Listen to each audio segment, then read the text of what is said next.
Et je danse le Mia. Bon, ça c'est pour mon poteau Remu. Il me dit que j'avais pas les couilles pour faire une boîte aux questions avec les lunettes d'Elvis, tu vois, un petit peu. Donc tu vois, j'ai les couilles, hein. Moi qui me dis pas ça, tu vois. Donc les amis, bienvenue sur la boîte aux questions 32. Donc, je répète depuis le début, tu connais pas la solution. Donc tu vas dans la communauté, tu as la boîte aux questions. Donc je te mets le lien en bas dans la description. Tu me poses une question et je te réponds en vidéo, garçon. Ok l'ami. C'est bizarre hein, de me voir avec ces lunettes là, comme ça. Je me croirais à Marseille. Oh, oh, les lunettes à Nasser Boigny. Je vois bien avec ça lui. D'ailleurs il en avait des lunettes dorées comme ça. C'était Ikoy qui faisait ça. Le bide d'Ikoy, hein, c'est une lunette, personne ne voulait. Hein. Tu les mettais sur Troc Vélo, sur le Bon King, le Bon King. Il n'y a personne qui en voulait. Hein. Enfin bref. Bon allez, let's go. On va commencer avec Michel Arnaud. Salut Bruno, je m'appelle Michel. Il manque une chose. Après que le cul te pèle, il faut que tu rajoutes et que les bras soient trop courts et que tu ne puisses pas te gratter. Oui, il y a ça, il n'y a que le cul te pèle et que la pelle t'encule. T'as le cul te pèle et que les dents te tombent. Il y en a plein, tu vois. Mais bon, j'arrête là parce qu'après, tu comprends, je vais faire les casquettes, ça fait trop. Ça fait trop. Allez, Barack Obama. Ah lui, alors si je me souviens bien lui, Barack Obama, il m'avait posé une question à la con. Alors, on va voir ce qu'il me dit. Parce que j'ai même pas regardé les questions, tu vois là, j'ai pris l'ordi direct, cash. Hello Bruno, je reviens sur une question que je t'avais posée il y a 3 mois sur la bralette d'avant-course. Je suis content, suivant tes conseils, j'ai enfin trouvé une gonzesse pour me faire la fameuse bouffarde, entre guillemets la pépa, ok, comme on dit par chez nous. Franchement, c'est le top, je me régale comme un petit fou. Et bien écoute, ma foi, néanmoins, ma question reste un peu la même. Que ce soit sur une bouffarde ou autre, j'adore, tu vois, j'adore. Est-ce que ça ne risque pas de faire baisser le taux de testostérone ou simplement de me fatiguer avant la course? Alors, te fatiguer avant la course, bien sûr, ça dépend à quel rythme tu le fais. Et bien sûr, à combien de temps tu le fais. C'est sûr que si tu fais, si tu dures 3 minutes pendant que tu vois que, voilà, que tu tapes dans le rôti, comme on dit, 3 minutes c'est rien, tu vois. Après, si ça commence à taper dans l'heure, tu vois, puis après aussi au niveau de la cadence aussi, c'est un petit peu, tu vois, faut que tu fais un petit peu de la PMA en fait, tu vois. Tu fais de la PMA au lit, tu vois, au pieu. Euh, voilà. Non, non. Après, je sais que, plus sérieusement, ce que je te dis, c'est déconseillé d'avoir des rapports avec, avant la veille, une compétition. Parce que je sais pas, tu peux te blesser, tu vois, tu peux te faire une entorse à une couille, par exemple, tu vois. Non, après, je sais que c'est déconseillé d'avoir des rapports. Après, je sais pas, j'ai pas cherché plus loin. Voilà, tu vois, donc. Voilà, question à la con. D'habitude, je vous dis, j'ai tout eu. Et Yacine, ma mère, lui aussi revient souvent. Salut Bruno, je vois que tu as des lunettes de vue. Mais pas aujourd'hui, tu vois, garçon. Je voulais savoir si tes lunettes de vélo, il y a une correction sur les verres. Les pros qui ont des problèmes de vue, ils mettent des lentilles à ton avis. Alors, moi, les lunettes que la dernière fois que je l'avais fait moi au bureau, au travail, non, c'est juste des lunettes pour voir de près. Après, de loin, ça va, quoi, tu vois. D'ailleurs, justement, tu vois, je vais changer mon Garmin. J'ai passé par le gros, par le 1030, parce que je commence à avoir des petits problèmes, tu vois, de vue, je vois pas trop. Non, après, moi, j'ai pas de problème juste de près, quoi, tu vois. Après, de loin, ça va, mais après, de près. Après, non, je sais qu'après, ouais, il y a les lentilles qui. Voilà. Mais non, moi, j'ai pas ce problème-là. Bart Cantal Plus. Salut Bruno, un petit bonjour d'Auvergne. J'ai un problème avec mes chaussures. Ce sont des Icoy R3 carbone. Et dès qu'il fait chaud et que je fais des sorties. Oh, putain, c'est déconné. Il y a une mouette, je crois qu'elle a eu le poisson en travers, tu vois là. Et dès qu'il fait chaud, donc, je fais des sorties supérieures à 3 heures et j'ai des fourmis et des douleurs aux pieds. L'année dernière, j'ai fait une cyclo de 109 km par 35 degrés. Les 40 derniers kilomètres ont été un vrai calvaire. Et par contre, cette année, sur la même cyclo, il a fait une température entre 15 et 20. Et là, ça s'est passé nickel. Au niveau de la taille, j'ai pris assez grand, donc ça ne vient pas de là. Est-ce que tu peux m'éclairer un peu sur ce problème? Est-ce que je ne supporte pas les chaussures carbone? Merci pour tes vidéo, tu es au top. Alors ça n'a rien à voir avec les chaussures carbone, tu vois, les chaussures carbone c'est juste que les semelles, tu vois, c'est juste pour la rigidité, donc ça n'a rien à voir avec ça. Le truc, je pense que tu serres un peu trop fort tes chaussures. Faut penser que quand il fait chaud, tu as les pieds qui gonflent. Ok, tu as les pieds qui gonflent, donc automatiquement, si tu serres tout le temps pareil, que ce soit la température qu'il fasse 10 ou qu'il fasse 30, tu vois, je prends un exemple, ton pied gonfle, donc automatiquement, eh bien, ça te serre plus dans les chaussures, hein, et automatiquement, derrière, eh bien, tu as des fourmis, dans les pieds. Ça, c'est des choses qui... Tu ne remarques pas des fois, quand tu retournes de France ou autre, les pros, quand c'est du plat, et quand ça va commencer à monter, les mecs, ils resserrent un petit peu leurs chaussures, hein, parce qu'ils savent qu'en bas, ils vont avoir le pied qui va un peu gonfler, donc là ils ajustent vraiment à la bonne justesse le serrage des chaussures. Voilà, c'est tout simplement c'est ça, juste le serrage des chaussures, c'est tout. C'est pas compliqué. Donc rien de méchant. André Dittorio, salut Bruno, que penses-tu des roues lightweight? J'ai fait une formation de 10 heures à Spiro Tiger.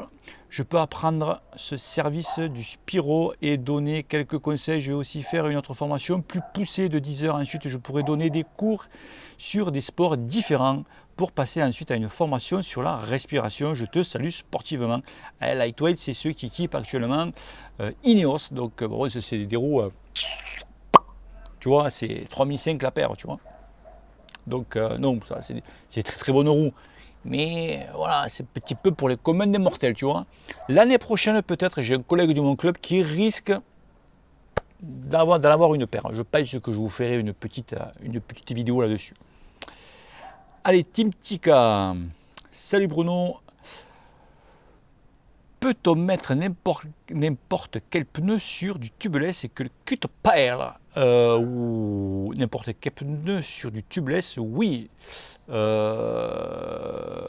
Sauf il faut que ton pneu soit adapté. Donc, du tubeless, il faut des roues impérativement tubeless. On est d'accord?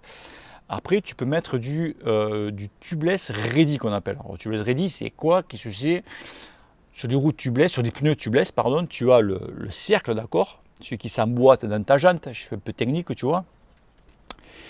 Le tubeless ready, c'est ça. Donc, tu as les arceaux du tubeless, du vrai tubeless, et ton pneu. Le pneu, c'est un pneu entre guillemets à chambre, d'accord? Donc, par rapport au vrai tubeless, qu'il est plus léger. Voilà. Donc, pour rendre étanche ce fameux tubeless ready, il faut mettre dedans du préventif, donc du silicone, bon, fait pour ça. Et donc, tu vas gagner un petit peu de poids. Mais après, si tu veux me dire que tu veux mettre du pneu à pneu, donc vraiment le pneu sur des roues tubeless, il me semble que oui, il me semble que tu peux. C'est que moi je l'avais fait en VTT, il n'y a pas de souci là-dessus, quoi. Ça n'a pas bougé. Donc oui, mais il faut par contre attention, hein, bien respecter. Je serais toi, je mettrais du tubeless ready ou rester en tubeless. Voilà, t'emmerdes pas avec ça. Hein. T'emmerdes pas. Baptiste Lebrun, salut Bruno, je sais que nous ne sommes pas encore, mais faut-il borner l'hiver et travailler l'endurance ou autre chose? PS, merci d'avoir répondu à mes questions. Mais attends, je t'ai pas répondu. Ne dis pas merci, je t'ai pas répondu, garçon. Faut-il borner en hiver? Alors ça, c'est la grande question. Le problème, c'est que l'hiver, tu te pelles les couilles. Hein. Et pour borner, donc pour faire ton fond, pour faire ton endurance, ça caille, tu vois. Donc c'est pour ça que maintenant, les fameuses méthodes dites entraînement inversé, donc tu fais ton endurance, surtout, tu fais ton endurance, je veux dire, en fin de saison. C'est-à-dire que tu le fais mars, tu vois, avril, tu vois, des trucs, avril, tu vois, avril, donc température, ça commence à aller mieux, etc., etc. Après, borner, vraiment faire que des bornes, ça sert à rien. Franchement, c'est fini ça, hein, ça sert absolument à rien. Après, l'hiver, tu peux travailler donc ta PMA, ton seuil, ta force. Après, tu peux faire attention l'hiver, hein, tu peux faire des sorties d'endurance, hein, ça n'empêche à rien. Mais faire que ça, non. Voilà. Je répète que bientôt, courant octobre, je vais vous balancer, vous expliquer un petit peu mon entraînement inversé. Voilà, donc à suivre. Thierry, hop là, Golo, salut Bruno, je roule très souvent seul et en général j'envoie des watts, mais cela ne m'empêche jamais de saluer un cyclo que je croise. Un sourire, hochage de tête, un lever de doigts, mais il arrive quand même que de temps en temps, que des gros blaireaux ne regardent même pas la gueule. Ce genre d'altitude mérite, mais bon, comme il y a des copes partout. Qu'est-ce que tu en penses? Je pense, bien sûr. Ça, je crois tout le temps. Je te dis, partout dans le monde, tu as toujours un pourcentage de cons. Tu vois, soit n'importe quoi, au travail, tu vois, au travail, dans ta famille, ce que tu veux, tu as toujours un pourcentage de cons. Et bien nous, dans le monde des cyclistes, eh ben, c'est pareil. C'est vrai que des fois, tu fais ça, et le mec te répond pas. Tu vois, tu dis. Et souvent, excusez-moi les gars, souvent ce sont, je dis les vieux. Tu vois, souvent, moi, enfin, du moins, tu fais au charge, les mecs, là, les mecs, ils te répondent même pas, tu vois. Les jeunes, il n'y a pas de souci, ils te font un signe de la main, ça, j'ai aucun souci. Par contre, les autres, hein, je sais pas, alors c'est peut-être ma gueule et tu ne leur reviens pas, ou je sais pas, tu vois, le truc, c'est. Oui, mais il y a des connards, hein, ce que je te dis. Hein. Voilà. Des fois, il faut même se retourner de dire enculé, tu sais. Voilà, tu sais, dire espèce d'enculé, voilà. Faut voir s'il s'arrête. Je suis sûr qu'il va partir, tu sais. Enfin, pour rien faire, garçon. Sylvain Dupuis, salut Bruno, petit beau jour de Cayenne en Guyane. Sais-tu comment est calculée la puissance moyenne sur Strava? Je n'ai pas de capteur de puissance, mais Strava m'indique une puissance moyenne par sortie d'environ 170 à 190 watts par sortie. Est-ce que ces données que l'on peut considérer fiables? Comment se situe cette valeur par rapport à d'autres coureurs que le QTPL? Alors je sais que sur Strava, justement, j'ai posé la question il n'y a pas trop longtemps à un collègue qui a justement un capteur de puissance, il a le même entraîneur que moi, donc connecté. J'ai dit, est-ce que vraiment tu as les mêmes valeurs entre tes pédales donc tes capteurs de puissance et l'entraîneur? Il me dit, c'est même pas la peine. Il y a 50 watts d'écart de moins sur l'entraîneur. Tu vois, donc de moins. Donc je fais waouh. Il me dit, ah mais c'est impressionnant quoi. Donc, et comment ils sont calculés? Mais quand tu t'enregistres sur Strava, tu as ton poids, taille, donc après ils font leur minimac à eux et ça te donne une valeur. Alors je dis, ça te donne une valeur en watts. Franchement, c'est pipeau. D'accord? Bon, c'est pas bon. Vraiment, il faut avoir un vrai capteur de puissance. Et justement, pour revenir au capteur de puissance, tu fais très bien en parler, Sylvain. Est-ce que vous avez vu lancement au championnat du monde là, donc c'était les filles et je crois que c'était les U23, donc la fille en contre-la-montre et les U23 je crois que c'était contre-la-montre aussi, je ne me rappelle plus, oui aussi, et bien la fille elle a enlevé le capteur de puissance, elle a gagné avec plus de 1 minute 20 je crois d'avance, elle dit les capteurs de puissance je ne les ai même pas mis. Et le mec, pareil, il a enlevé, il avait un compteur, mais il a enlevé la valeur du capteur de puissance. Et le mec, quand même, il s'est arrêté 2 fois et le mec, il gagne. Je le dis souvent, à force de regarder tes capteurs, tes puissances, etc., tu te mets un peu en dedans. Que tu roules pas au feeling, tu vois, la sensation, comme on dit. Et là, en ce moment, c'est un peu décrié, les capteurs de puissance. Alors, ça va très bien pour t'entraîner, mais je pense qu'après, pour faire une course, et la fille, quand elle a sorti ça, ça a mis un petit peu un pavé dans la mare parce que j'en ai parlé justement hier, il n'y a pas longtemps avec mon poteau Willy. Il me dit, la fille, voilà, parce que quand c'est les équipes, après quand c'est les équipes, bon, Ineos, ce que tu veux, ils ont des sponsories pour en tant que les capteurs, etc., etc. Et si que vraiment, s'ils disent les capteurs de puissance, ça sert entre guillemets à rien ou à t'entraîner un petit peu, je dis pas rien, ça je dis conneries. Les mecs, voilà, tu vois, il y a du business à faire encore une fois. Donc vois-tu ce que je veux dire? Moi je sais qu'une fois, entre parenthèses, hein, une fois je suis parti avec mon compteur et j'ai oublié de recharger et il s'éteint. Tu vois, éteint, hein, plus rien. Et bien, alors il s'est mis en mode, enfin il s'est pas éteint, il s'est mis en mode veille. Mais bon, j'avais l'écran noir complet. Et bien c'est là où j'avais le mieux roulé, il y a 2 ans de ça. Bon, aujourd'hui, je l'ai explosé, mais il y a 2 ans de ça, j'avais le mieux roulé. Donc, je pense qu'on est un peu trop rivé sur le capteur. King Game. Salut Bruno, j'ai 16 ans et je fais 1,80 65 kg. Putain de merde. Je fais du vélo de route en club depuis 2 ans et ça fait 2 ans que je rencontre ce problème. J'ai mal au dos à chaque sortie. J'ai fait des études posturales, mais ça n'a rien fait. Depuis, je vais chez le kiné exprès. Il m'a dit que c'était normal et que j'ai mal car je n'étais pas souple du dos et donc ça a influencé sur mes performances. Je voulais savoir si tu avais déjà rencontré ce problème, comment l'as-tu résolu? Merci Bruno et que le cul te pèle. Alors moi, c'est que je l'avais un peu résolu. Alors pareil que toi, tout au début, vraiment tout au début quand j'ai fait du route, je te rappelle, je viens du VTT, donc VTT, tu es un petit peu plus droit, tu es beaucoup plus droit que la route. Et c'est vrai que tout au début, oh putain, j'ai souffert. Et bon, je t'ai un petit peu renseigné, bon après ça allait mieux. Et après, quand j'ai fait ma formation, on m'avait dit que bon, voilà, j'avais une faiblesse, tu as une faiblesse au niveau du dos. En fait, tu as le dos qui est...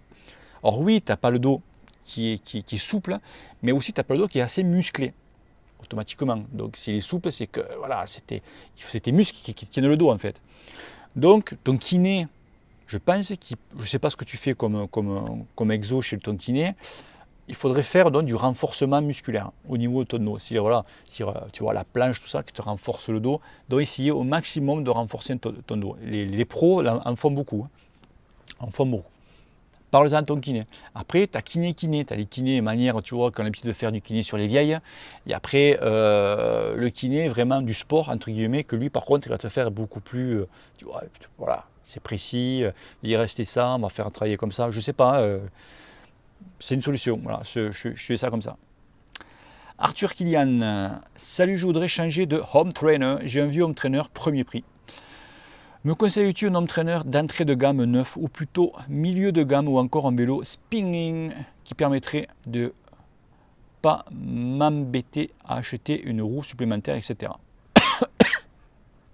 Alors une roue supplémentaire, oh putain, tu vas n'importe où, tu prends la roue la plus merdique qui soit, tu vois, la plus merdique, tu prends une cassette la plus merdique qui soit, et voilà, et tu mets ça sur ton vélo, ça va être un tir pour 100 euros, 120 euros, tu vois, la roue est tout complet, t'emmerdes pas, tu vois.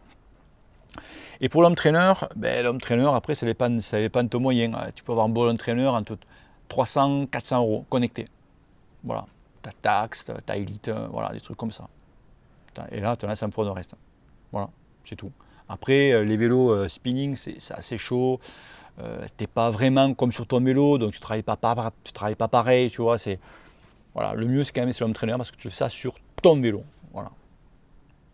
Ok, garçon. Alexandre Malige. Salut Bruno, j'ai 16 ans. Tu as déjà dit qu'il ne fallait pas faire de force avant la fin de la croissance. Exactement. Je déconseille. Il y a des écoles de cyclisme qui en font, mais moi je déconseille. C'est vrai que ça marche. Je réponds à ta question. C'est vrai que ça marche super bien, tu es plus fort en tout. Mais est-ce que je ne sais pas si tu veux devenir pro ou pas, mais plus tard, quand tu seras plus vieux, ben, tu vas dire quand j'étais jeune, on m'a fait faire beaucoup de force, beaucoup de fixie, beaucoup de ceci, cela, et ça m'a pété quoi. Donc oui. Est-ce que tu pourrais donc faire des vidéos en parallèle avec celle de ton entraînement inversé pour les jeunes comme moi? Qu'est-ce qu'on ferait pendant que tu fais des exos de force, etc. etc. Ok, donc normalement quand tu fais des forces, ouais, tu ferais du seuil. Et pour terminer, j'aimerais ton avis sur l'home trainer Tacx Vortex Smart, sa durée dans le temps, etc. Merci beaucoup pour ta réponse. Eh bien, écoute, pour l'instant, moi, du Vortex, j'en suis enchanté. Hein. Marche super bien, tu branches, ça se connecte direct. Donc moi, j'utilise beaucoup Swift, tu vois. Et c'est vrai que bon, moi, il est là quoi. J'ai acheté au mois de janvier. Donc pour l'instant, j'ai pas de problème. J'ai un autre collègue qui en a un aussi, le même, il n'y a pas de problème, deux mêmes. Ça marche nickel. Voilà, donc il n'y a pas de, y a pas de souci. Après 16 ans, tu as 16 ans, tu peux en faire un peu de force. Hein. Moi, vraiment, je les considère les gamins de 14 ans, tu vois. 13-14 ans, ça fait 16 ans, bon, tu commences un peu à voilà, avoir un petit peu de muscle. Tu peux un peu en faire, mais pas faire des séances de force 45 minutes ou voire une heure, tu vois. Non, là, non. Ok. Mais t'inquiète pas, après l'entraînement inversé, je vais tout faire. Je vais tout faire. Eric Nicolas, salut Bruno, comme tu le dis souvent, il y a beaucoup d'ados qui te suivent. Eh bien, tu vois, on a Alexandre. Mais aussi des vieux schnocks comme moi. Bah, ne devrais-tu pas faire une vidéo expliquant la vie d'un club, ses avantages, ses inconvénients, les frais d'inscription? Eh bien écoute, tu tombes bien garçon, tu vois, je fais cette vidéo là maintenant, là. Et après, je ne sais pas quelle heure il est 6h moins le quart, hop, je ferme et je vais aller faire ma vidéo. Et justement, je vais parler un petit peu de vie de club. Alors ce que je voulais faire, je voulais filmer mon club et tout, etc., quand on roule et tout. Et il y en a qui n'aiment pas trop se faire filmer. Bon, c'est chacun son soi. C'est vrai que bon, quand tu filmes quelqu'un, il faut demander l'autorisation et tout, parce qu'il y en a qui disent, moi, j'ai pas envie que tu sois sur une vidéo. Ça, c'est d'accord. Donc oui, j'expliquerai comment se déroule un petit peu un club. Donc, je finis ta question. Je pense qu'un club doit faire peur aux débutants qui ne pensent pas avoir le niveau, mais alors comment l'avoir? Ainsi qu'aux parents, sans doute aussi un peu suite aux affaires de dopage, etc. Oui, bien sûr. Il y a quelques années, il n'y a pas quelques années, il y a même maintenant, hein. Bon, au haut niveau bien sûr, hein. Sans doute une vidéo spécifique pour les jeunes serait utile, que le cul te pèle. Ben tu vois, je vais la tourner. Tu tombes pile poil. La Giraglia. Salut Bruno, je viens d'acheter mon premier vélo haut de gamme, un BMC Team Machine SLR 02 disque tout. 3700 balles, mais le vélo est vendu avec des roues Shimano RS merdiques à 120 € la roue. Ça, je trouve ça dégueulasse, parce que quand tu fous 3000 € sur un vélo et tu as des roues de merde. Ça alors, j'aimerais changer une bonne paire de roues alu plutôt que de mettre de suite des carbones. Est-ce que des Fulgrom Racing 0 disque peut être le bon choix? Vais-je constater une réelle différence qu'avec les RS de base? Alors oui, bien sûr, tu vas trouver une différence. Il n'y a pas photo, ça c'est sûr. Qu'est-ce que je devrais me diriger vers du carbone d'entrée de gamme full chrome, Win55 carbone disque, ou même prix que les 0 Racing ou vers une autre marque carbone? Merci pour ta réponse. Continue, ne lâche rien. Mais je lâche rien, garçon. Après, tout dépend où tu habites.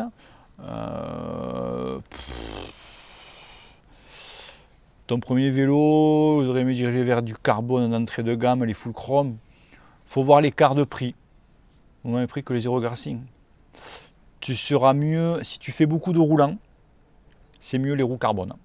Si tu fais beaucoup plus de bosses, donc avec beaucoup plus de descente et tout, je me dirigerai plutôt sur les roues alu, tu vois. Et encore, ça dépend le poids que tu fais.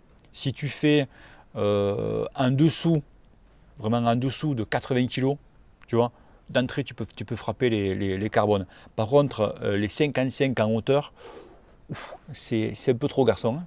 C'est maxi, tu prends 40. Ok, donc 55 ça fait ouais. Ok l'ami, voilà. Combien on est là? 22 minutes. Philippe Girard dit: bonjour Bruno, ça y est, j'ai craqué. Ah, t'as pété un câble. Pour mon premier vélo neuf, j'ai 60 ans, 1m78, 66 kg. Putain, le mec est en canne, hein. Je me suis mis au vélo il y a seulement un an. Malgré ta réticence pour cette marque, mon choix c'est de même porter sur un Villiers modèle GTR Team. Ouais, je sais pas, des réticences.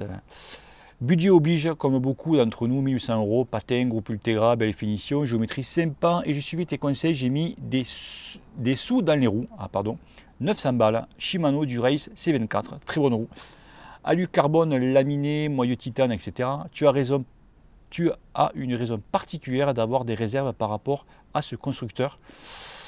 Ton avis m'intéresse et merci Bruno et bonne route. Ben non, aucune réserve sur les Shimano Durace, c'est les bonnes roues. 900 balles, moi j'aurais pris les full chrome quattro quand même, tu vois, 900 balles. Ouais, donc si tu fais les C24, c'est que tu vas faire beaucoup de montagnes. Ouais, moi, le titane, 900 balles, c'est correct. Donc Shimano, c'est ça, hein, Shimano, c'est vrai qu'on les oublie souvent, mais faut pas oublier que Sky roulait sur les Shimano avant, hein. Donc c'est quand même une référence. Eux, les mecs, ils s'en branlent, hein, ils prennent le mieux, hein. Donc non, c'est des bonnes roues. Après, tu m'aurais dit Mavic. Voilà, non, ça, il n'y a pas de souci. C'est les bonnes roues. Tranquille.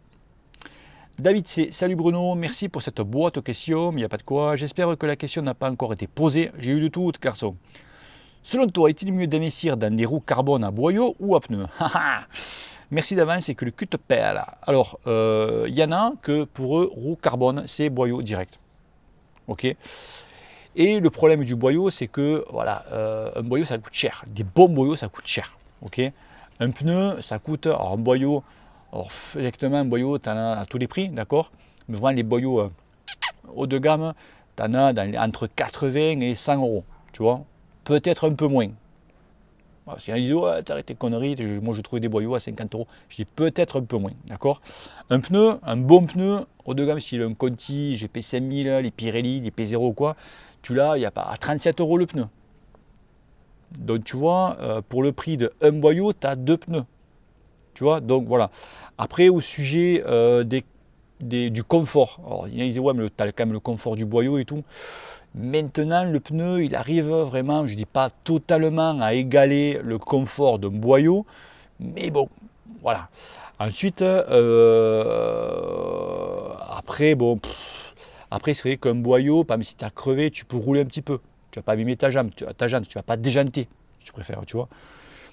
Donc, tu vois, c'est encore, tu vois, une histoire de, voilà, tu vois, c'est... Donc, voilà, donc moi, je suis à pneu, voilà. Donc, il y en a beaucoup, je sais, d'entre nous qui sont à pneu. Les boyaux, voilà. Voilà, garçon. Oui, on est là, 25. Seb Bloc. Salut Bruno. Question. Je roule actuellement sur un Trek Doman SLR 6, un vélo typé Endurance. J'ai pris ce vélo l'année dernière lors de ma reprise de la pratique cyclisme. En effet, j'ai un dos pas très en forme et la reprise a voulu privilégier le confort, mais cela a été bien mieux depuis que je me demande si je ne pouvais pas passer sur un cadre plus rigide. Pas non plus un truc 100% coursier. Mais connais-tu des modèles pour m'orienter? Au début, je pensais à un Giant TCR, mon profil 40 ans, sportif, 1m70, 74 kg, plutôt rouleur, puncher, un peu comme moi, mais j'habite dans les Pyrénées-Orientales et il m'arrive du coup régulièrement de faire des calls. Ben oui, merci. Comme j'étais écrit, pense à Vera Cycling pour ta casquette. Elle fait du top boulot et les produits sont vraiment de qualité. Oui, j'avais retenu ton truc Vera Cycling, ouais. Je l'ai mis, je vais voir ça. Donc un vélo, le Giant TCR, je connais pas trop la gamme Giant. Tu vois, je connais pas trop la gamme Giant. Après, si tu veux des vélos type assez rigide, mais avec du confort. Ben après, voilà, si tu veux l'acheter en boutique, si tu n'aimes pas trop la commande par internet, pour moi, c'est le Cannondale Super 6. Ok, le Super 6, là tu peux pas. En ce moment, en plus, tu as des gros coups de feu parce que il y a le nouveau Super 6 qui est sorti. Donc les anciens, tout ça, il est bazar à des prix. Il faut voir le machin, tu vois. Autrefois, j'en ai vu un qui paie full Ultegra et tout. Il le vendait 2200 €. Le HM, en plus, le Super 6, c'est beau. HM, le haut de gamme. Il valait pratiquement 4500 boules, tu vois le machin. Les mecs, il est bazarde, quoi. Ça, par contre, c'est des vélos, voilà. Tu roules là-dessus. Tu t'éclates, quoi. Tu t'éclates. Après, si tu t'as fou d'acheter par internet, ben voilà, moi je te conseille plutôt l'origine, tu vois. Tu prends le 350 qui équivaut au Super 6 Evo, pas le HM, le Super 6 Evo, tu as la rigidité et du confort. Voilà, tu vois ça. Et là, mon pauvre, l'origine, tu peux changer ta couleur, ton groupe, etc. Et après, tu as aussi le confort, il ne faut pas l'oublier sur les pneus, parce que les pneus, quand même, c'est assez énorme. Là, tu prends des bons pneus. Tu prends par exemple les GP 5000, c'est vrai que c'est un pneu qui est quand même assez confortable. Tu vois, ou le Pirelli P0, tu vois. Et les deux là, ils se tirent la bourre. Donc, tu vois un peu. Donc voilà. Allez, on va combiner, on va prendre la dernière. Hola Bruno. Tenemos una pregunta. C'est quoi le problème avec les freins à disque sur la route? Perso, comme toi, je suis venu à la route après le VTT. J'ai eu le temps d'apprécier la qualité de freinage à disque pour cette discipline. En VTT, la chose a été vite étendue quand le disque est sorti. Tout le monde des constructeurs s'y met. Sur un VTT, il n'y a aucun souci. Question. Comment se fait-il qu'en route, cela soit encore autant partagé? Bon, le sujet a sûrement été traité par toi, mais je n'ai pas le courage de repasser en revue toutes tes réponses aux questions passées. Sinon, ma chérie et moi apprécions toujours autant tes publications et le temps que tu nous consacres. Que le cul te pèle, Karine et Michel. Alors, le problème avec le frein à disque, c'est pas vraiment le problème. Le problème, c'est que c'est plus lourd qu'un frein à patin. À quelques années, il y a 2-3 ans en arrière, on était pas loin du kilo. Maintenant, ok, ça a vachement réduit au niveau du poids. On arrive maintenant dans les 500 grammes, 300, 400 grammes, tu vois. Mais c'est quand même 400 grammes, tu vois. Essaye-toi de perdre 400 grammes. Tu as mis du temps à les perdre quand même, tu vois. Donc, il y a ça, déjà. Après, attention, le frein à disque freine mieux que les patins, ok. un petit peu plus, parce que maintenant si tu as des bons pâtés, des bonnes roues, voilà, mais bon, ça freine mieux, ça on est d'accord. Après il y a le côté, les gens, côté entretien, tu as plus d'entretien sur les disques que les patins. Et ouais, tu as les purges à pâtés, t'emmerdes pas, tu changes ton patin, pam pam pam, terminé. Tu vois, côté entretien c'est plus facile. Après, bon, et après, tu as beaucoup de gens aussi qui, vraiment les vieux de la vieille, qui font beaucoup de routes, souvent ils ont une deuxième paire de roues, voire même une troisième paire de roues. Et c'est quand tu mets quand même 3000 euros, tu mets un certain prix sur une bonne paire de roues, ça te fait chier quand tu veux passer à disque, tu as toutes tes roues derrière, dont les mecs, ils n'investissent pas dans un vélo à disque, tu vois. Après, voilà, il ne faut pas après se le cacher, le futur, c'est le disque. Voilà, les constructeurs vont nous le mettre, nous le met. Voilà, après, tu vois là, au championnat du monde, même là, en Angleterre, dans le Yorkshire, là-bas, ça s'arrête pas, il pleut toute la semaine. Dimanche, c'est la folie dimanche, tu vois. Et tu as des mecs qui roulent à patin. Tu vois, donc est-ce que là, tout à l'heure, je suis en train de regarder la course là, des espoirs. Bon, il tombe de rue, il y a un mec, voilà, il a roulé à disque, le mec a mis à roue avant en plus, le mec a mis 3 plombes à enlever le truc. Je voyais le mec qui tournait, le gamin, il a perdu au moins 2 minutes. Tu vois, donc il y a ça et tout, donc peut-être que les équipes pro ne veulent pas trop partir là-dessus parce que voilà, tu crèves, ça met plus de temps à démonter, même les mecs ils arrivent avec des perceuses et tout. Voilà, donc c'est un peu voilà, le frein à disque, voilà, il ne faut pas le comparer au VTT, hein, attention, hein, ça n'a rien à voir. Hein. C'est vrai que ça freine plus fort, mais VTT, tu ne les sens pas à 60 ou 80 à l'heure, tu vois, non plus. Donc voilà, il y a un entretien, quand tu prends les équipes pro, eux, les mecs, ils ont des plaquettes en but en volant. Toi, peut-être tu vas descendre un jour en gros col, tu arrives en bas, la plaquette, tu vas la fusiller, tu vois les plaquettes mortes, il va falloir que le changer chaque fois. Donc, mais après, il ne faut pas se rêver. Le futur, c'est le disque, et peut-être dans 10 ans, on sera tous à disque. Tu vois, voilà, c'est comme ça. Donc voilà, l'ami, écoute, bise à Karine. Hein. Je ne fais pas la bise à toi, Michel. Bise à Karine. Entre nous. Ok. Voilà, les amis. Bon, écoutez, on va s'arrêter là. À 32 minutes. Ben, le prochain, ça sera Johan Fournier. Mon petit yo-yo. Ok. Allez, bis à tous. Ciao, ciao. Et n'oubliez pas, les amis, les garçons, que le cul te pèle. Bis. Ciao, ciao. Peace.